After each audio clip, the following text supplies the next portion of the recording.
They told us Captain Callahan died a hero. For 3 years, I believed them. I carried her dog tags in my pack on every mission. I told her sister she'd saved my life.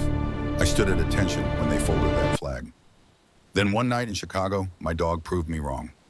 My name is Cord Braddock, Lieutenant Navy SEAL Hey, Team buddy, Phantom. I'm so glad What you're I'm here. about to tell you, most of it's You're the still best medicine. classified, but some stories are too important to stay buried. Where's the device? This is one of I them. don't know what The you're rain talking hit about. Chicago like The dog bullets says that Friday otherwise. night. Get that Cold, thing away! Relentless. The kind that soaked through Kevlar and made you question every choice that brought you to that moment. I was bleeding out in the back of an ambulance, and all I could think about was my dog. Hold on, boy, I managed through clenched teeth. We've been through worse. Havoc pressed his muzzle against my hand. 6 years old, German Shepherd, black and tan coat matted with rain in my blood. He'd taken shrapnel in Kandahar, a knife slash in Yemen, and still had the best nose in the unit. The scar across his left flank was from the same explosion that should have killed us both. Should have. That word haunted me. The paramedic worked fast, hands steady, despite the ambulance rocking through traffic. Gunshot wound, lower abdomen, entry, no exit, BP dropping. We need to move. I'd been hit before. You don't do 12 years as a SEAL without collecting scars. But this one felt different, heavier, like maybe my luck had finally run out. Havoc whined low in his throat. Not pain, warning. Easy, I told him, just the siren. But he knew better than I did. He always did. St. Augustine Hospital rose out of the rain like a fortress. Gray concrete, too many windows. The kind of place where people went in broken and came out changed.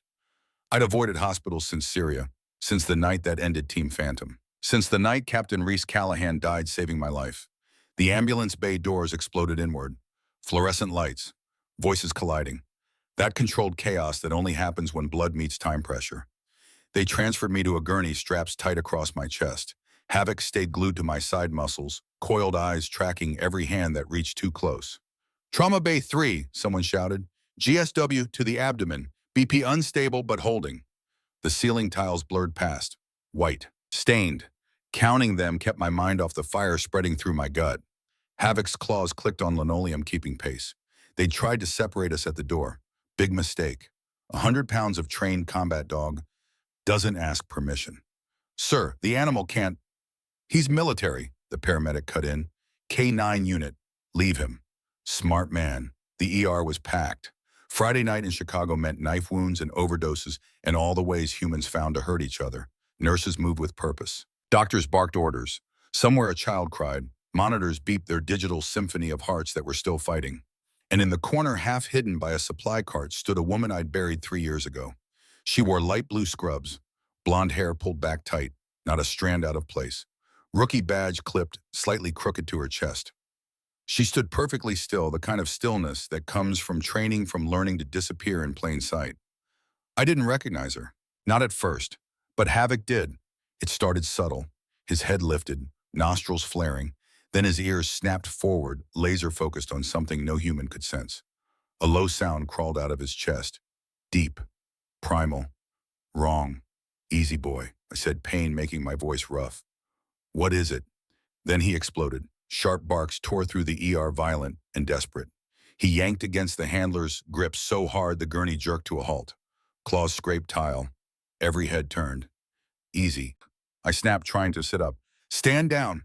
He didn't even glance back. He tore free and bolted straight across the ER, past doctors, past security, past everyone who tried to grab him. He moved with absolute purpose, nose low, locking onto something invisible.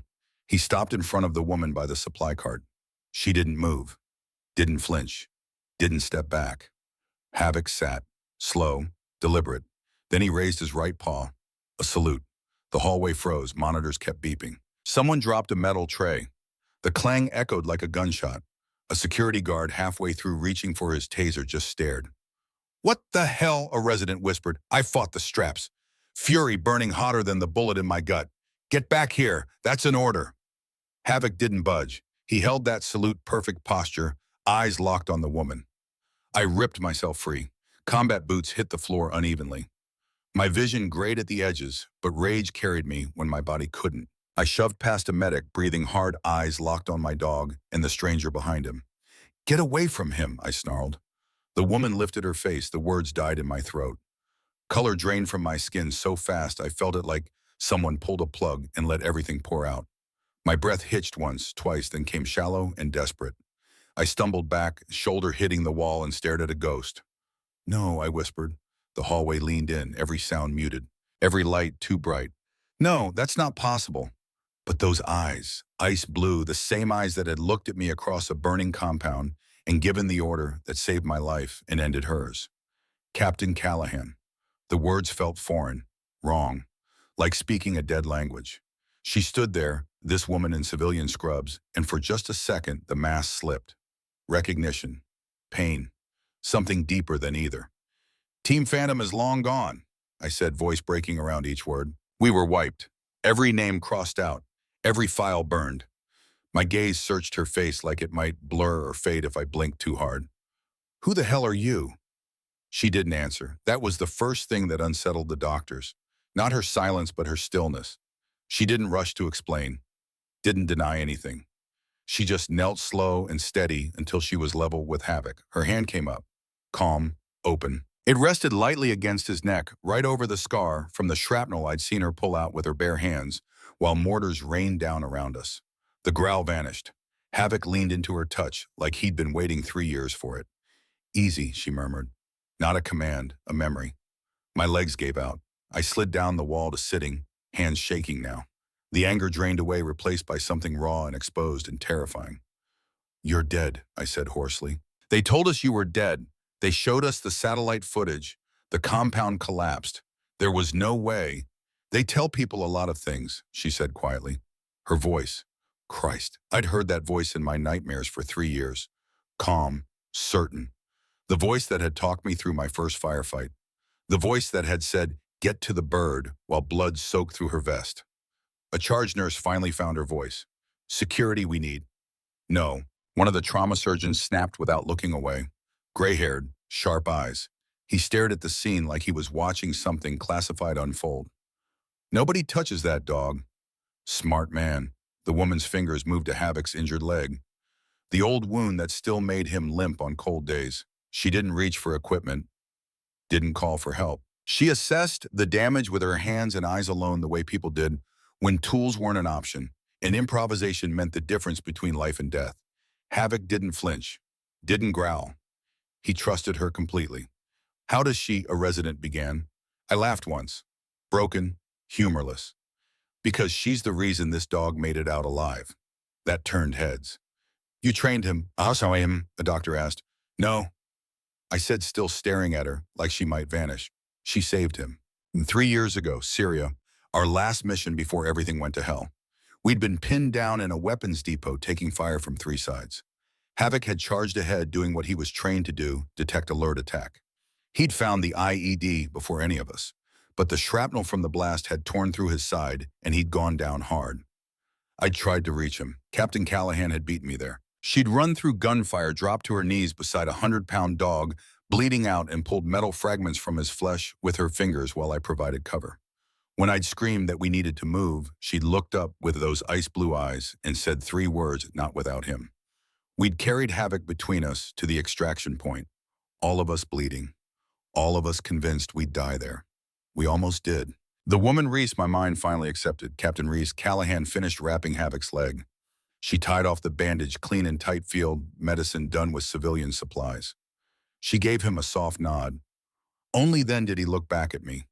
Slowly, reluctantly. He stood and returned, never taking his eyes off her. I wiped at my face with the heel of my hand, embarrassed by the tears I hadn't felt coming. The pain in my gut felt distant, now secondary to the impossibility standing 10 feet away. I watched you bleed out, I said quietly. You pushed us onto that helicopter, told me not to look back. Reese stood. The hallway felt smaller, closer. And you didn't, she said. I followed orders, I said. I hated myself for it. Her jaw tightened. That's why you're alive. A heavy silence settled over the ER, not awkward, reverent. Like everyone present sensed they were witnessing something bigger than a Friday night trauma case. The gray-haired surgeon finally spoke. What happened to Team Phantom? I shook my head slowly. Classified, then erased. My eyes found Reese again. We don't exist on paper anymore, I paused. Neither does she. Security radios crackled. Someone whispered about calling administration. Someone else mentioned the military. Reese didn't react. She pulled off her gloves, dropped them in a biohazard bin, and stepped back toward the wall, right back into that thin strip of space where everyone had ignored her. But the room wouldn't let her disappear now. I pushed myself to my feet despite the pain, stood straighter than I should have been able to, and faced her fully. My voice trembled, but it carried. "My dog doesn't salute strangers," I said. "He only salutes command." Reese didn't answer. I took a shaky breath. "So why does he think you outrank the grave?" The attending physician, the gray-haired surgeon, stepped forward. "Sir, we need to move forward with treatment. Now, oh." He paused. His eyes flicked to Reese despite himself. "You should probably stay." That was new, unprecedented. Nurses didn't just get invited into trauma cases, but something in his voice said he understood there were layers here deeper than hospital protocol. Reese nodded once. Not gratitude, acknowledgement. She moved back toward the gurney, hands calm, eyes focused. Havoc watched every step she took, tail still, ears alert, body angled between her and anyone else who came too close. I let them guide me back onto the stretcher. The adrenaline was wearing off now. The pain rushed back in, hot and insistent. I gritted my teeth. "What's the dog's name?" Reese asked softly, checking the wrap she'd placed on his leg. "Havoc," I managed. She almost smiled. Fitting. Her fingers moved with practiced certainty, adjusting pressure by instinct rather than protocol. The way someone moved when they'd done field medicine in places where hesitation cost lives. "You didn't ask permission," the surgeon noted, more curious than accusatory. Reese didn't look up. He didn't need permission. He needed help. That answer landed heavier than it should have. The surgeon, his badge said, "Dr. Kane." "No." First name studied her for a long moment. Then he nodded to the team. "Let's get him stabilized. Prep for surgery. Possible liver involvement." They moved efficiently. IV lines, blood pressure cuff, oxygen monitor, the familiar rhythm of emergency medicine. But the whispers had started, low, speculative, edged with disbelief. Someone pulled out their phone, typed Team Phantom into Google. Found nothing. Tried Navy SEAL erased units. Still nothing. When a military unit got truly buried, it stayed buried. "Where did you learn to work like that?" Dr. Kane finally asked Reese. She paused just long enough to acknowledge the question. "Places where hesitation costs lives." I let out a short, bitter laugh despite the pain. "She means places where backup never came." That shut the room up. As the medication took hold, as the sharp edges of pain dulled enough to loosen my guard, I found myself staring at the ceiling again, counting tiles, trying to make sense of impossible things. "They told us you didn't make it," I said, voice dropping. "That you went down covering our exfil." Reese's jaw tightened. I caught it even through the haze. "They told you what they needed you to believe." "So you just walked away?" I asked, not accusing, trying to understand. She finished as securing a line finally met my eyes. I walked forward, just not in uniform. Havoc shifted, pressed closer to her leg. His tail brushed her scrub pants like muscle memory, like coming home. Security hovered at the edges of the hallway, uncertain now. This wasn't a threat situation. This was something else. Something they didn't have a protocol for, something that required a different kind of response. The charge nurse pulled Dr. Kane aside. Urgent whispers. Administration had been notified. Questions were coming, big ones. "Ma'am," I said suddenly louder, drawing attention back. "You never liked being called that." A few heads snapped toward me. Reese exhaled slowly. "Old habits. Old ghosts," I corrected. "Doctor." Kane returned face tight.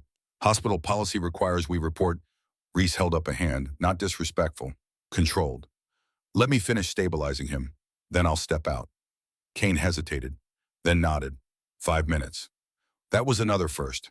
In 12 years of military service, I'd learned to read power dynamics. Dr. Kane had just deferred to a rookie nurse, not because of protocol, because of presence. As the team worked, I watched Reese the way you watched landmarks you thought had been wiped off the map. My chest rose and fell too fast, adrenaline fighting pain, memory clawing its way back to the surface. "You saved Havoc back then," I said quietly. "Pulled shrapnel out with your bare hands while mortars fell. You remember? I did my job. You did more than that." I insisted, needing her to hear it. "You named him." That made her still. Havoc's ears flicked at the sound of his name. "You said he needed something to answer to," I continued. "Something solid. Something that meant he belonged." Reese swallowed once. He needed a reason to come back. Silence stretched again, thick and weighted, heavy with all the things we weren't saying, with 3 years of grief and guilt and questions that had no good answers. Outside the trauma bay, footsteps echoed, measured, purposeful, not rushed like doctors, not hesitant like security. Someone who expected doors to open when they arrived. Dr. Kane stiffened. That'll be administration. Reese finished taping the last line, then stepped back. He's stable. I caught her wrist before she could retreat. Not hard, grounding. Don't let them disappear you again. She met my gaze, really met it, and I saw everything she'd been carrying for 3 years. The weight of it, the cost of surviving when everyone thought you were dead. I'm not running, she said. The doors opened. A man in a tailored suit stepped in, late 50s, silver hair, eyes sharp as surgical steel. Behind him, 2 others, hospital executives, badges gleaming, the kind of people who dealt in liability and paperwork, not blood and trauma. What's going on here? The lead administrator demanded. His voice carried authority, but not the kind that mattered in this room. Nobody answered right away. I spoke first. This nurse saved my life and my dog's. The administrator's eyes narrowed. Sir, with all due respect. With none, I cut in. My voice came out harder than I'd intended, pain and fury making it sharp. You don't get to talk until you listen. That stunned them. You could see it in their faces. The recalculation, the sudden awareness that this wasn't a routine incident. Reese gently freed her wrist, stepped forward. I broke protocol, she said evenly. The administrator seized on that. Then you understand the consequences. I understand responsibility, Reese replied. There's a difference. The administrator looked ready to argue. Then Havoc stood, steady despite the limp. He moved between Reese and the suits, not aggressive, protective, a barrier silent and absolute. Nobody tried to move him. That dog was trained to guard command, I said, voice dropping low. Dangerous now. He doesn't choose wrong. The administrator hesitated. His eyes moved between Havoc, Reese, me, and Dr. Kane, calculating, weighing options. Whatever he saw made him reconsider. Who are you people? He finally asked. Reese answered before I could. People who don't show up on your charts. For a moment, it looked like she might actually be escorted out. Security shifted closer, hands on belts. The room held its breath. Then I spoke again, quieter, but it carried. If she leaves, I leave, and I promise you won't like the paperwork that follows. The administrator studied me. Military bearing was hard to hide, even bleeding on a gurney. He saw it, recognized it, made his choice. We'll discuss this later, he said, turning to Reese. I'll be here, she replied. The executives withdrew, dignity dented but intact. As the tension eased, as the normal sounds of the ER filtered back in, Dr. Kane let out a long breath. You just rewrote my understanding of rookie, he said to Reese. She gave a small, tired smile. Words don't always mean what you think. They prepped me for transport to surgery. The medication was pulling me under now, soft and inevitable. But I fought it, needing to see her, needing to know this wasn't a morphine dream. They called you a ghost, I murmured, as my eyes drifted closed. Guess they were wrong. Reese looked at Havoc, then back at me. Ghosts don't leave footprints, she said. That was the last thing I heard before the darkness took me. Her voice, steady, real, alive. As the surgical lights blazed overhead, as Dr. Kane made the first incision, as my world narrowed to nothing but heartbeat and breath, one thought remained crystal clear. I'd spent 3 years grieving a woman who never died. Now I had to figure out why someone wanted us to think she had, and why after all this time that same someone might want to finish what they started. The surgery took 4 hours. Dr. Kane removed the bullet lodged 2 millimeters from my liver. Clean extraction, he told me later. Professional work. The kind of precision that came from years of cutting into bodies and putting them back together. I woke up in recovery with Havoc's chin resting on the edge of my bed. Hey boy, I whispered. My throat felt like sandpaper. He lifted his head. Those amber eyes studied me with an intelligence that still caught me off guard after 6 years together. His tail thumped once against the floor. Approval. Relief. Where is she? I asked. Havoc's ears swiveled toward the door. Of course he knew who I meant. The recovery room was quiet, dim lighting, the soft beep of monitors tracking my heart rate, blood pressure, oxygen saturation. All the digital proof that I was still alive. Through the small window in the door, I could see nurses moving past. Clipboards, tablets, the midnight shift settling into its rhythm. But no Reese. I closed my eyes, tried to separate reality from the morphine haze. Had I actually seen her? Had Havoc really saluted a woman who was supposed to be 3 years dead?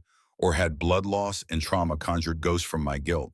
Then Havoc growled, low, directed, the sound he made when he detected a threat before I could see it. Two men appeared in the doorway, dress shirts, no jackets despite the November cold. The kind of plainclothes that screamed federal agent louder than any badge. Lieutenant Braddock, the first one said, 40-something, crew cut going gray. I'm Agent Keller, this is Agent Park. We need to ask you some questions. I didn't sit up, didn't change my expression. About what? About the woman who treated your canine in the ER. So it had been real. She's a nurse, I said carefully. I don't know her name.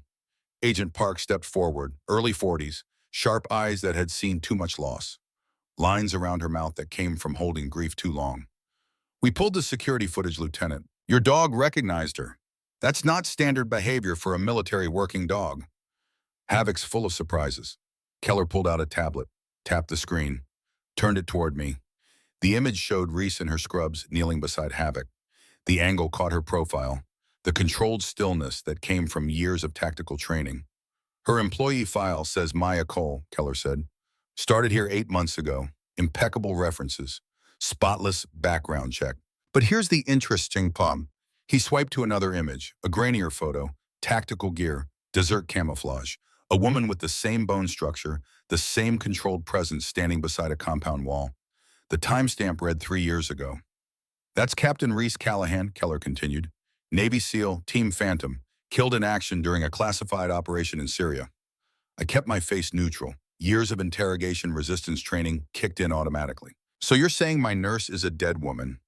We're saying someone went to a lot of trouble to create a new identity, and we'd like to know why. Park moved closer to the bed.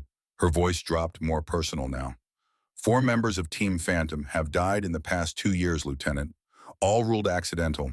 Car crash, house fire, hiking accident, overdose. She paused, let that sink in. That's a lot of bad luck for one unit. My pulse kicked up. The monitor betrayed me with a faster beep. My husband was FBI, Park continued quietly. Agent David Park. 2 years ago, he was investigating defense contractor corruption, weapons trafficking, money laundering. He found connections to deceased military personnel whose deaths were ruled accidental. Her jaw tightened. 3 days before he was scheduled to testify to a grand jury, his car went off a bridge. Single vehicle accident. Clear day. No mechanical failures found. I understood now. This wasn't just an investigation. It was personal. What do you want from me? I asked. The truth, Keller said simply. Is that woman Captain Callahan? I thought about Reese's words in the ER. They tell people a lot of things. Thought about the way she'd moved, the way she'd assessed Havoc's injury with the precision of someone who'd done field medicine under fire. Thought about 4 dead teammates and an FBI agent who'd gotten too close to the truth. Thought about the fact that if I confirmed her identity, I might be signing her death warrant, or I might be giving her the allies she needed. I was on a lot of morphine, I said finally. I thought I saw someone I used to know, but that person's dead, so I must have been mistaken. Park's expression didn't change, but something in her eyes said she understood what I wasn't saying. I see. Well, if you remember anything else. She placed a card on the bedside table. Her personal cell number was written on the back. Call me, day or night. They left without another word. Havoc watched them go, didn't relax until their footsteps faded down the hallway. I exhaled slowly, stared at the ceiling, counted tiles again, trying to make sense of pieces that didn't quite fit. Somewhere in this hospital, Reese Callahan was hiding in plain sight. 4 members of Team Phantom were dead. An FBI agent had been murdered investigating the same conspiracy. And federal agents were asking questions that could either help us or get us killed. The pieces were there. I just couldn't see the full picture yet. The door opened again. I tensed, expecting the agents to return. Instead, Dr. Kane stepped in. He looked older in the dim light, tired, the kind of exhaustion that came from carrying secrets too heavy for one person. He closed the door behind him and stood there for a moment, just breathing. You lied to them, he said quietly. I don't know what you mean. Yes, you do. Kane moved to the window, looked out at the Chicago skyline. Rain still fell, streaking the glass. I was in the military too, long time ago. Different war, different uniform. But I know what classified looks like, and I know what ghosts look like when they're standing right in front of you. I waited. Kane turned. 23 years ago, I wasn't a surgeon. I was a field medic, Army, then CIA. I ran medical operations for black site extractions across 3 continents: Yemen, Somalia, Afghanistan, Syria. He paused. I know Captain Callahan because I was her handler. One of them, anyway. The monitor beeped faster. 3 years ago, Kane continued, I got the order to facilitate her death. Not actually kill her, just make it look convincing enough that everyone would stop looking. New identity, new credentials, new life. Permanent extraction from the field. Why? Because Team Phantom stumbled onto something they weren't supposed to find, and someone very powerful decided it was easier to erase the whole unit than risk the truth getting out. I pushed myself up despite the pain shooting through my abdomen. The stitches pulled but held. What truth? Kane's jaw tightened. Weapons trafficking, U.S. military-grade equipment being sold to insurgent groups through a black market network. The kind of operation that requires cooperation at the highest levels. Pentagon procurement, defense contractors, intelligence community oversight. My blood went cold. We found a depot full of American weapons in Syria, M4s, AT-4s, Stinger missiles, all with serial numbers traced back to our own supply chain. Captain Callahan photographed everything, documented the whole thing. She reported it up the chain of command. And 12 hours later, Kane finished, that compound was hit with an airstrike. Officially, it was an enemy position. High-value target. Collateral damage. Team Phantom got caught in the crossfire conducting a separate operation nearby. He met my eyes. Unofficially, someone gave the order to eliminate everyone who knew about those weapons. But 8 of us made it out. Kane nodded slowly. 8 witnesses. 8 problems that needed solving.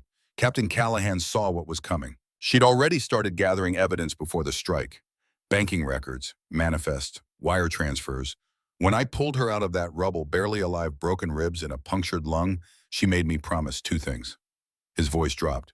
1, make sure you and the others got out safely. 2, keep her death convincing enough that whoever ordered the hit would think the job was done. And you've been hiding her for 3 years. I gave her the tools to hide herself, Kane corrected. New identity, medical credentials that would pass any background check. A life where she could disappear into the civilian world and keep gathering evidence. His expression darkened. But now you've shown up, with that dog, and federal agents are already asking questions. Havoc's ears pricked forward. He stood, moved to the door. Someone was coming. The door opened. Reese stepped in, still in her scrubs. She looked at Kane, at me, at Havoc, who immediately moved to her side.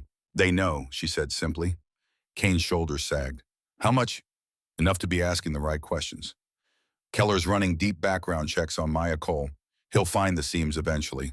The places where my identity was stitched together.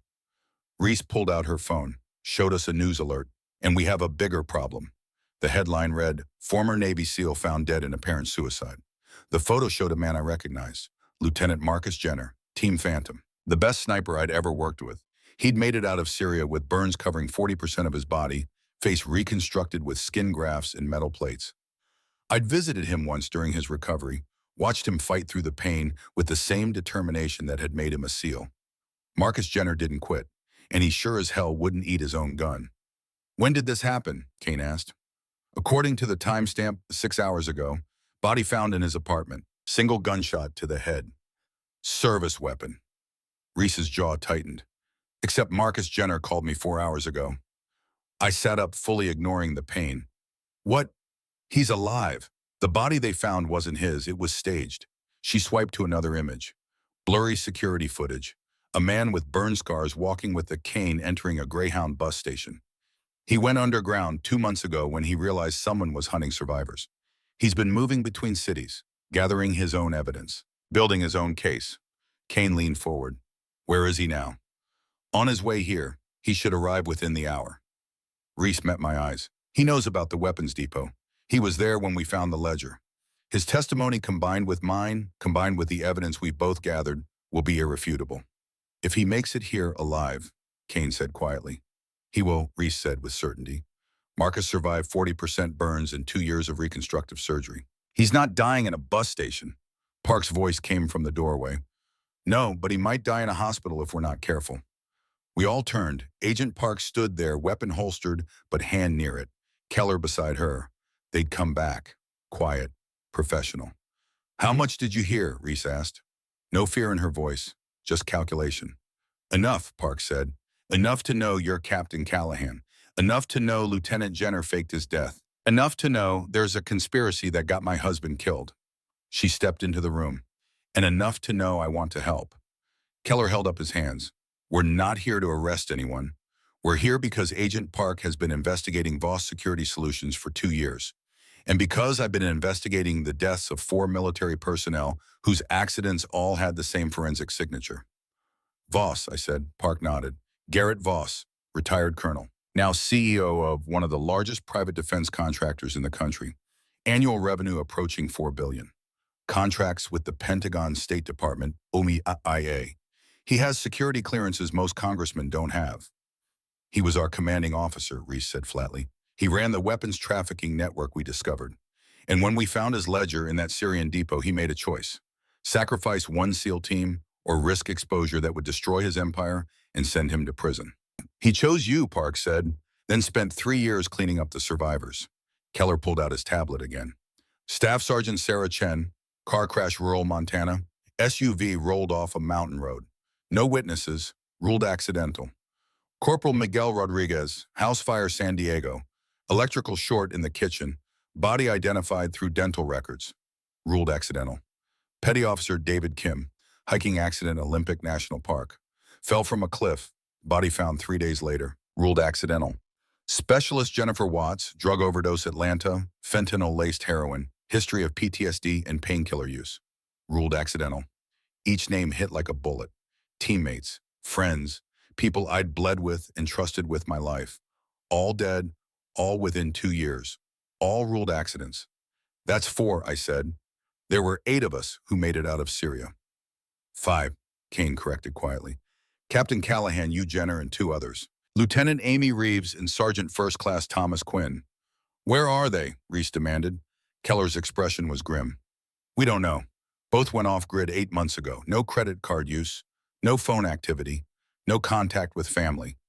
Either they're hiding very well or... He didn't need to finish. Park moved closer. We think Voss has been using contractors to eliminate witnesses. Professional killers staged his accidents. He's got the money, the connections, and the motivation. But we can't prove it. Every investigation hits a wall, evidence disappears, witnesses recant, files get classified. Because Voss has protection, Reese said. He's not working alone. No, Park agreed. He has partners, people in procurement who falsified inventory records, logistics officers who arranged shipments, intelligence analysts who looked the other way. And all of them have just as much to lose if the truth comes out. The room fell silent, the weight of it settling over us. We weren't just fighting one corrupt officer. We were fighting a network that had been operating for years, protected by people with power and resources we couldn't match. So what do we do? I asked. Reese looked at Kane, at Park and Keller, at me. We do what Team Phantom was trained to do. We adapt, we gather intelligence, we identify targets, and we execute the mission. What mission? Keller asked. Expose Voss, dismantle his network, get justice for our teammates. Her voice was cold now. Command voice, the captain I remembered from combat. And make sure no one else dies protecting his lie. Kane cleared his throat. There's something else you should know, the reason Agent Park and I know each other. The reason I called her when I saw the federal inquiry about Captain Callahan. Park nodded. Dr. Kane treated my husband.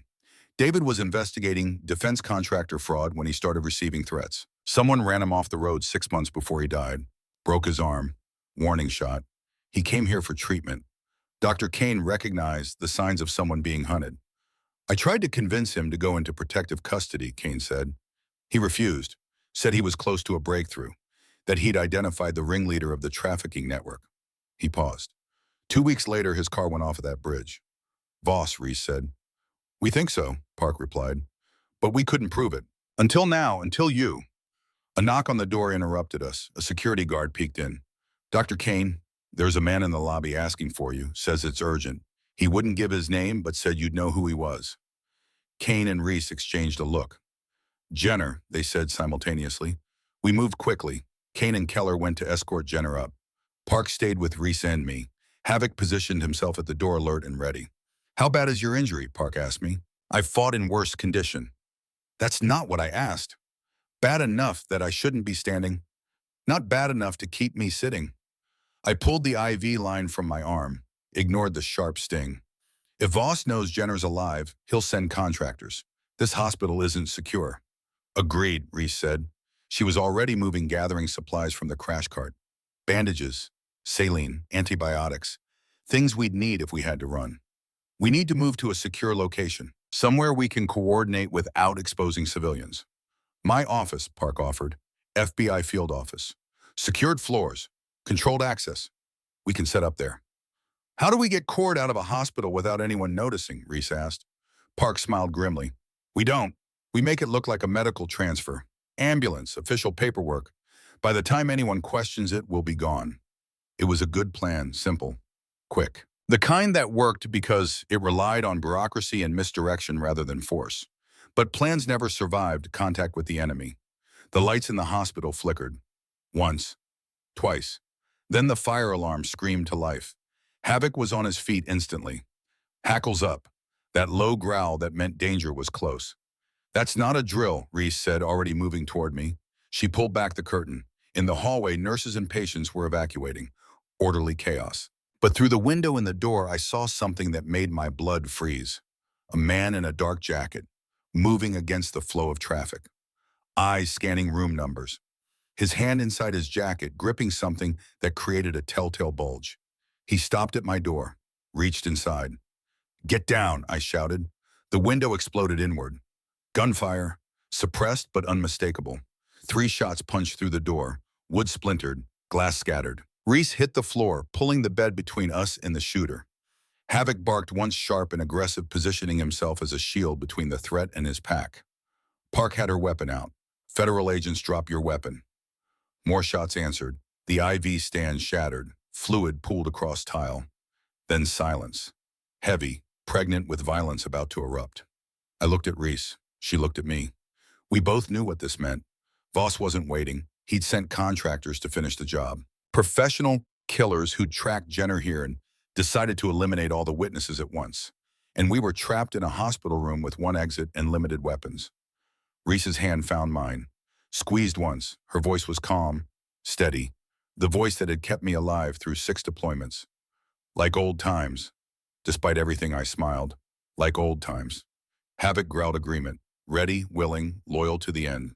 The door handle turned slowly. Park aimed center mass. On my mark. The door exploded inward. Not from the handle. From a boot. Heavy. Tactical. 3 men poured through. Black tactical gear. Suppressed weapons. Moving with professional precision. Havoc launched himself at the lead shooter. 90 pounds of muscle and fury. The impact sent both crashing into the hallway. Jaws found flesh. The shooter screamed. Reese was already moving. She grabbed the IV stand's metal base, swung hard, connected with the second shooter's knee. I heard bone crack. He went down hard. Park fired twice. Hit the third shooter center mass.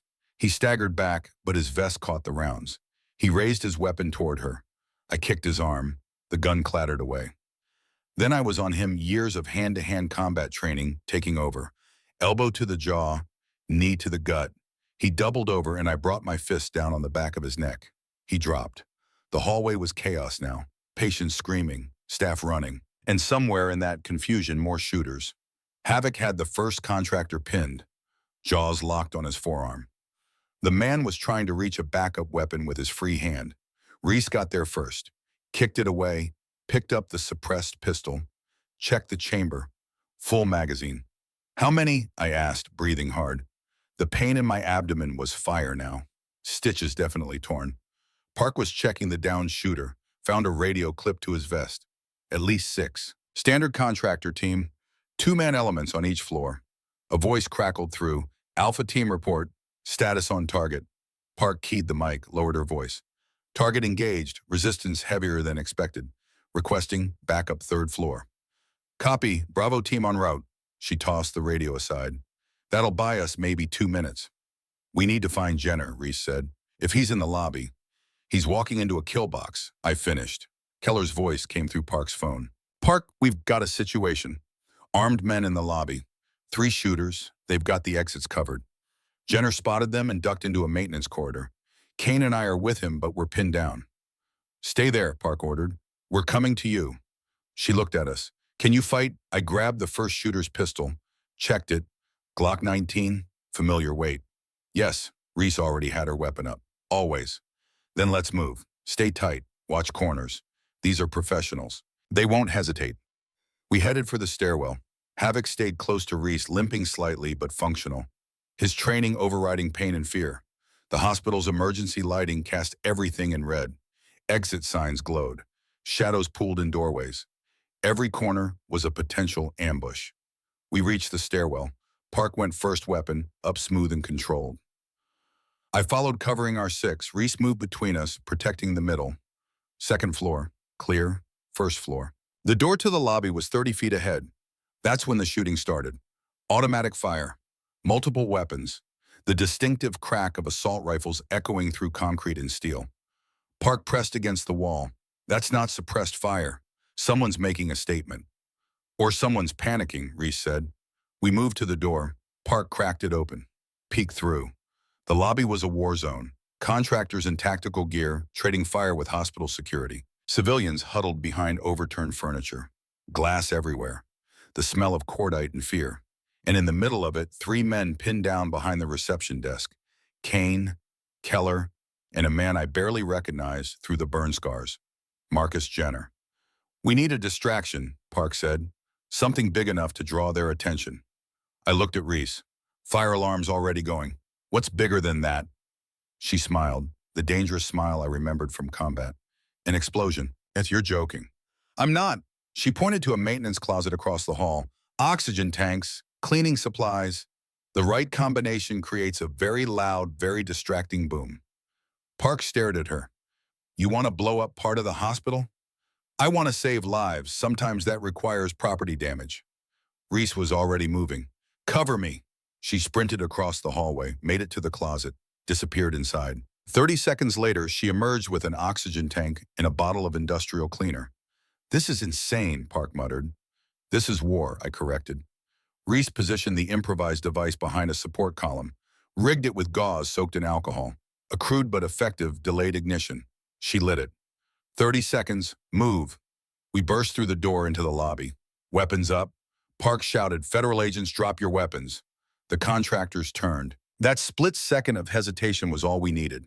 The oxygen tank exploded, not a fireball, more of a massive concussive boom that shook the building and blew out every window on the first floor. The contractors hit the ground. Civilians screamed. Chaos multiplied exponentially. We used the confusion. Park and I provided covering fire while Reese sprinted to the reception desk, Havoc right beside her. She grabbed Kane, then Jenner. Keller was already moving. Go, go, go, I shouted. We ran for the emergency exit. Behind us, contractors were recovering, weapons coming back up, orders being shouted. But we had momentum now. And sometimes in combat, momentum was everything. We hit the exit door at full speed, burst into the parking lot. Rain hammered down. Chicago night closing in around us. Park's FBI vehicle was 50 yards away. We ran for it. Gunfire chased us. Rounds sparked off concrete. A window shattered. Park returned fire. Get in. We piled into the SUV. Kane in front. The rest of us in back. Havoc on the floor between seats. Park hit the geese. Tires screamed. We fishtailed out of the lot and onto the street. Behind us, contractors poured out of the hospital. But they were too late. We were gone. For now. In the back seat, I finally got a good look at Marcus Jenner. The burn scars covered the left side of his face and neck. Skin grafts in different shades. Metal pins visible near his jaw. But his eyes were the same. Sharp. Determined. Alive. Lieutenant, he said. His voice was rough. Damaged vocal cords. Good to see you. Good to see you too, Marcus. Heard you were dead. He smiled. It pulled the scarred skin awkwardly. Heard the same about the captain. Guess we're all ghosts now. Reese sat beside him, touched his shoulder. Good to have you back, Jenner. Good to be back, ma'am. Park drove fast but controlled, taking turns that would lose any tail. After 10 minutes, she pulled into an underground parking garage, killed the lights, waited. Nothing followed. We're clear, Keller said, for now. Park looked at us in the rearview mirror. My office, 20 minutes. We planned this properly. No more improvisation. Reese nodded. Agreed. As we drove through rain-soaked Chicago streets as adrenaline faded and pain returned, I realized something. We weren't running anymore. We were hunting. And Garrett Voss had just made his first mistake. He'd shown his hand, sent contractors into a public hospital, created witnesses, left evidence. He'd panicked, and panicked men made mistakes. We just had to survive long enough to exploit them. Havoc's head rested on my leg. I scratched his ears. Good boy. You did good. His tail thumped once against the floor. Outside, Chicago glowed against the night, millions of people going about their lives, unaware that somewhere in that sprawl a war was being fought in the shadows. A war for truth, for justice, for the teammates who died believing lies. We were ghosts, the survivors of Team Phantom, officially dead, unofficially hunting, and we were coming for everyone who'd betrayed us, starting with Colonel Garrett Voss. The mission was just beginning. The door swung open. Havoc launched before my brain could catch up. 90 pounds of trained aggression meeting flesh and bone. The impact drove the gunman backward into the hallway. His suppressed pistol skittered across tiles spinning under a crash cart. Reese moved like water. Fluid. Inevitable. She grabbed the IV stand, pivoted her hips, and drove the metal base into the second shooter's knee. The sound was wet and wrong. He dropped screaming through clenched teeth. My body remembered what my mind tried to forget. I rolled off the bed despite the fire tearing through my abdomen. Stitches pulled, maybe tore. I didn't let myself check. The hallway churned with case. House. Patients in thin gowns stumbling toward exits, nurses shouting coordinates and directions, the fire alarm screaming its mechanical warning, and threading through it all, men moving with purpose, men who didn't belong. Havoc had the first shooter pinned, jaws locked on his forearm. The man reached for something at his ankle with his free hand. I kicked it away before his fingers made contact, dropped to one knee, grabbed the suppressed pistol from where it had stopped against the wall. The grip was warm from someone else's hand. The weight felt familiar in a way that made my chest tight. How many? I asked Reese. She was searching the downed man, found a radio clipped to his belt. Her fingers moved quick and certain. At least 4, could be 6.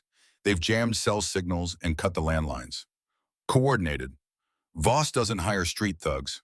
The radio crackled. Male voice, calm, professional. Second floor secure.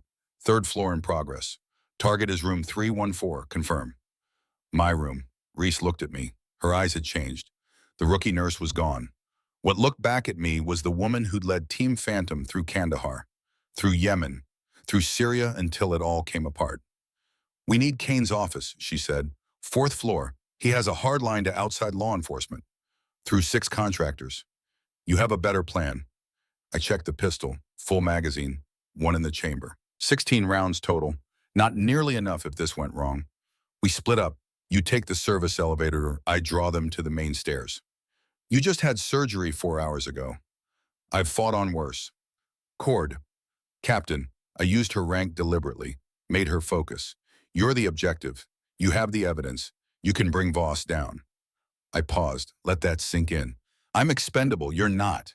Her jaw worked. She knew the tactical math, hated it, but knew it. Havoc stays with you, I said. No. He follows your orders better than mine, always has. I looked down at the dome, blood on his muzzle, eyes alert. Protect her boy. New mission. Havoc sat, raised his paw, that salute that had started everything. I touched his head, just once. Good dog. Reese grabbed my wrist, squeezed hard enough to hurt. Don't you dare die on me again, Lieutenant. Wasn't planning on it, ma'am. She disappeared down the corridor with Havoc moving silent at her heel. A ghost and her guardian. Gone before I could think too hard about what I was doing. I turned toward the main hallway, breathed through the pain. 3 years ago, I'd taken shrapnel in the same general area. The scar tissue probably saved my life tonight. Probably. I fired 3 rounds into the ceiling. Let the sound echo. Let it draw them. The radio on the downed contractor crackled. Shots fired 3rd floor west. All units respond. I smiled despite everything. Moved toward the stairwell. 2 shooters emerged from patient rooms 30 feet ahead. Tactical gear under civilian jackets. Weapons coming up smooth and practiced. I put 2 rounds center mass on the first one. He dropped. The second got his weapon up, but I was already moving. Closed the distance. Used the pistol like a club. Drove it into his temple. He went down hard. The stairwell door was heavy. Fire-rated steel. I hit it with my shoulder and nearly blacked out from the pain. But it opened. I started down. Each step sent shockwaves through my core. Felt something warm and wet spreading across my abdomen. Blood or fluid from the surgery. Either way, not good. Second floor landing, a shooter coming up. Young, maybe 25. His eyes went wide when he saw me. I shot him in the shoulder. Non-lethal. He tumbled backward down the stairs. His weapon clattered past him. "Tell Voss he should have sent professionals," I called down. My voice echoed in the concrete shaft. First floor, the main lobby spread out empty and surreal. Abandoned coffee cups. Magazines scattered on waiting room chairs. The rain outside hammered glass that vibrated with each gust of wind. Red and blue lights painted the walls. Police responding to the fire alarm. But they wouldn't rush in. Not with communications down.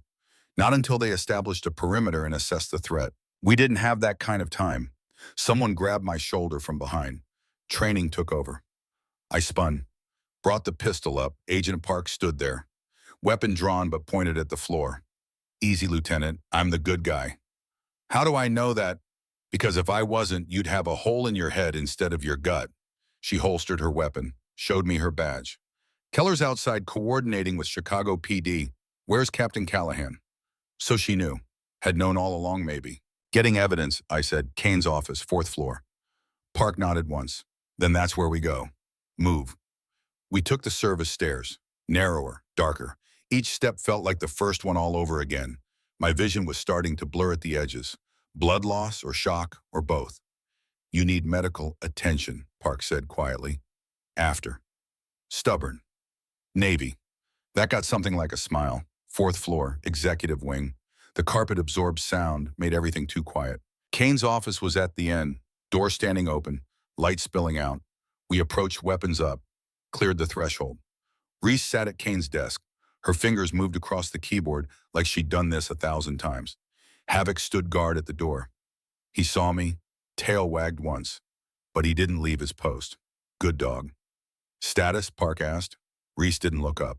"Uploading to 3 servers, FBI headquarters, DOD Inspector General, New York Times investigative desk. Everything's encrypted and time-stamped.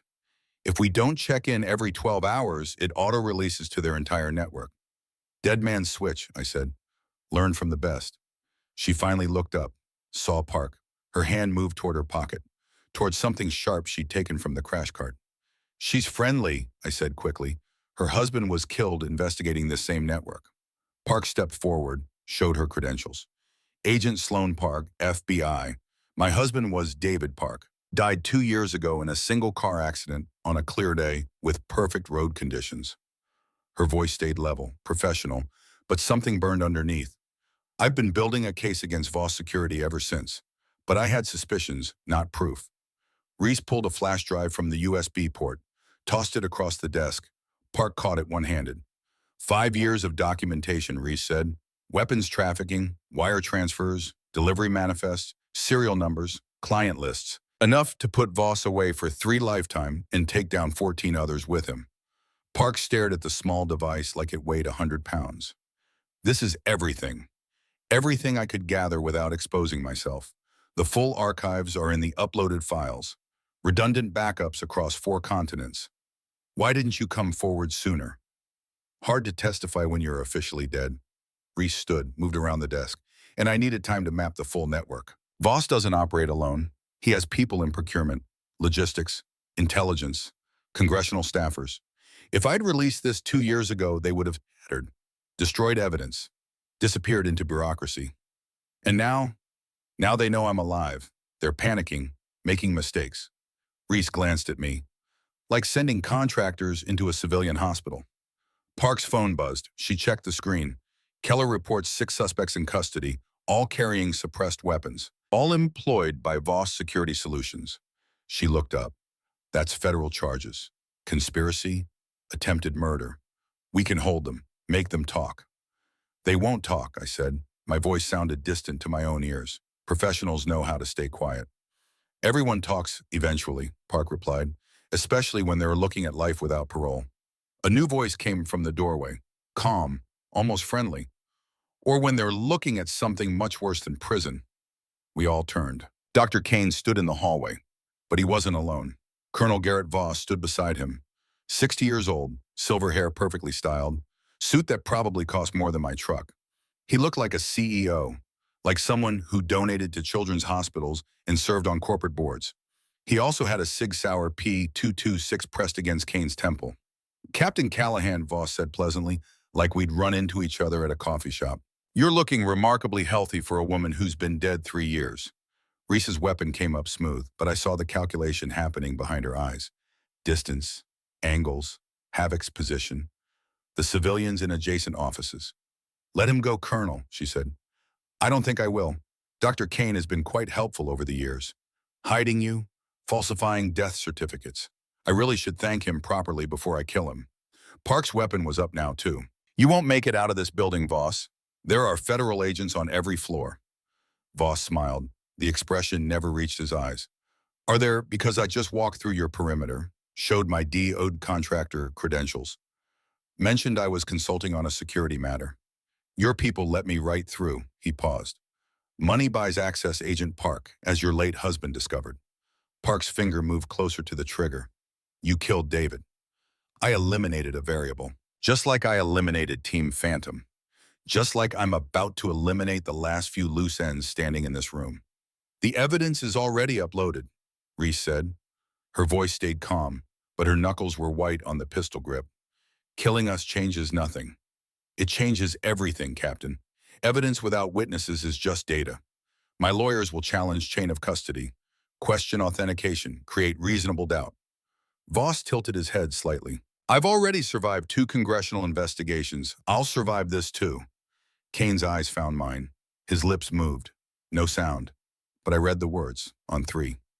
I gave the smallest nod. You made one mistake, Voss, I said. Took a half step forward. Drew his attention. Oh, enlighten me. You assumed we'd follow rules. Kane dropped. Just let his legs go out from under him. Became dead weight. Voss's weapon tracked down for a fraction of a second. Havoc hit him like a missile. 100 pounds of muscle and training and 3 years of waiting. They went down together. The Sig fired once, wide. The round punched through drywall. I had a shot, took it. The suppressed pistol coughed twice. Both rounds hit Voss center mass. He went still. Park was already moving. Kicked Voss's weapon away, dropped to check his pulse. He's alive. Barely. Havoc stood over him. Not attacking now, just making sure. Making certain. Reese pulled Kane to his feet. You okay? He nodded. Breathing hard. His hands shook. Getting too old for this. You were always too old for this, she said, but her voice was gentle. I leaned against the desk. The room tilted sideways. My legs decided they were done holding me up. Reese caught me before I hit the floor. Cord, stay with me. Did we get him? We got him. Good. My vision was tunneling, gray at the edges. That's good. Her face filled my view. Those ice blue eyes. You're bleeding through your bandages. We need to get you to surgery. Just need a minute. You don't have a minute, Lieutenant. Stay awake. That's an order. Orders, right. I was good at following orders, except when I wasn't. The darkness came up soft and quiet, like falling asleep, like letting go. The last thing I felt was Havoc's nose pressing against my hand. The last thing I heard was Reese's voice calling for Dr. Kane. Then nothing. I woke up 4 days later. Different room. Better view. The rain had stopped. November sunlight came through the windows pale and clean, made everything look new. Havoc's head rested on the edge of my bed. He lifted it when my eyes opened. Tail thumped against the floor. Hey boy, I whispered. My throat felt like I'd swallowed glass. He licked my hand. Gentle. Careful. He hasn't left your side, a voice said. Reese sat in the chair by the window. Still in scrubs but clean ones this time. Her hair was down. She looked tired, but whole. How long I managed? 4 days. You tore half your stitches. Developed sepsis. Kane had to take you back into surgery twice. She stood. Moved closer. You almost died again. Seems to be a pattern. Break it. I would have laughed if it wouldn't have hurt. Voss or federal custody, singing like he's auditioning for the opera. Reese sat on the edge of the bed. He gave up 9 co-conspirators in the first hour, hoping for a plea deal. The DOD Inspector General has opened investigations into 14 defense contractors and 27 military personnel. Team Phantom, her expression softened, officially exonerated, all of us. The 4 who died are being recognized posthumously. Full honors. Their families are getting death benefits, VA support, everything they should have had 3 years ago. Marcus, Sarah, Rodriguez, Williams. I said their names, needed to hear them out loud. They deserved better. They got us instead, but at least now they'll be remembered properly. And you? She looked out the window, watching clouds move across November sky. The Navy wants me back, full reinstatement, promotion to commander. They're forming a new task force, military corruption, investigation, and prevention. They want me to lead it. Are you going to silence? Long enough that I thought she might not answer. I don't know, she finally said. I've been dead for 3 years, Cord. I got used to the quiet, to being invisible, to not having to make decisions that get people killed. She paused. The thought of going back into that world, you don't have to decide today. No, but soon. She turned back to me. Agent Park offered me something too.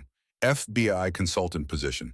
Same work, different uniform, more oversight, less operational flexibility.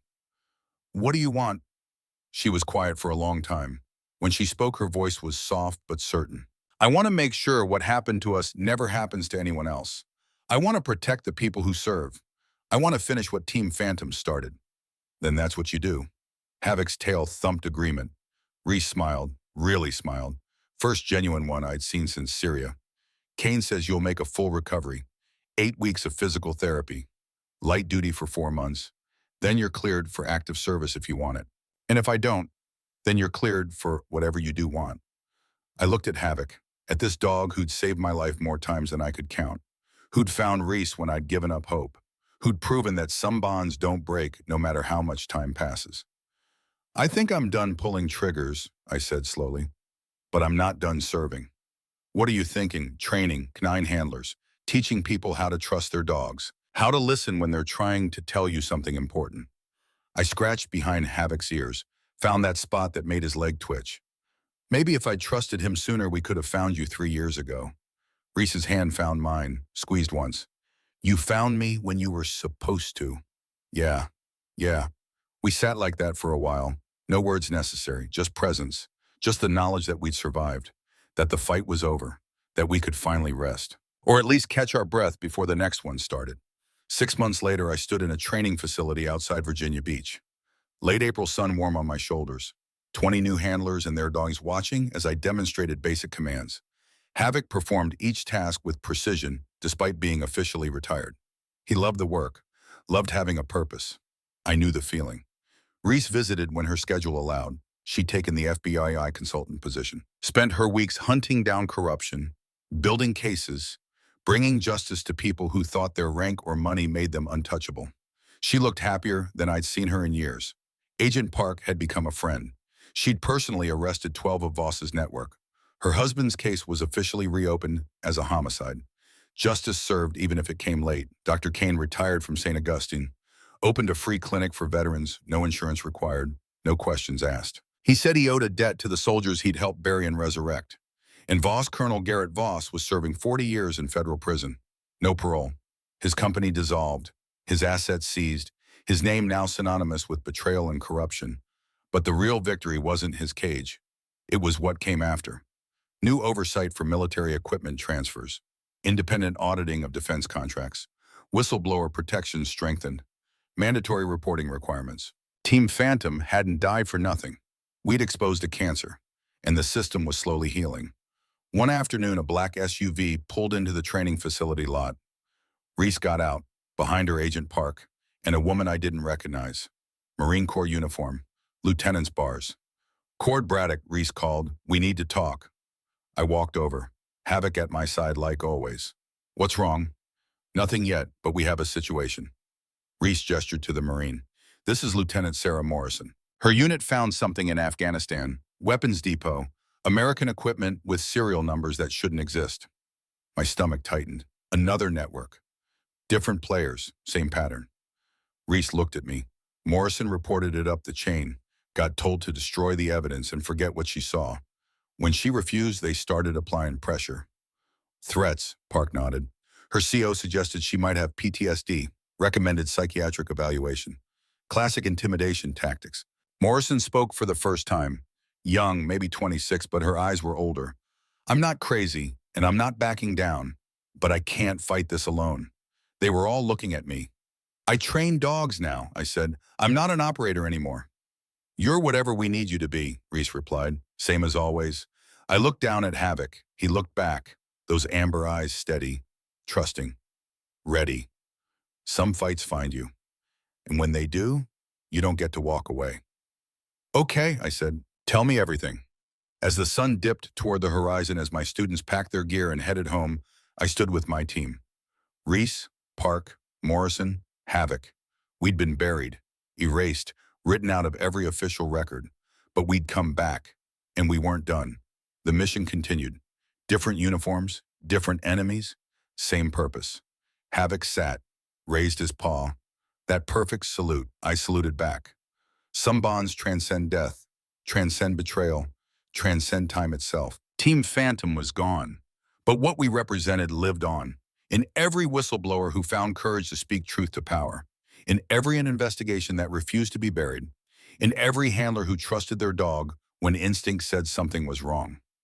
We'd lost good people, the best people, but their sacrifice meant something now. It meant the next soldier who found evidence of corruption wouldn't face it alone, wouldn't be silenced, wouldn't disappear. That was the real mission.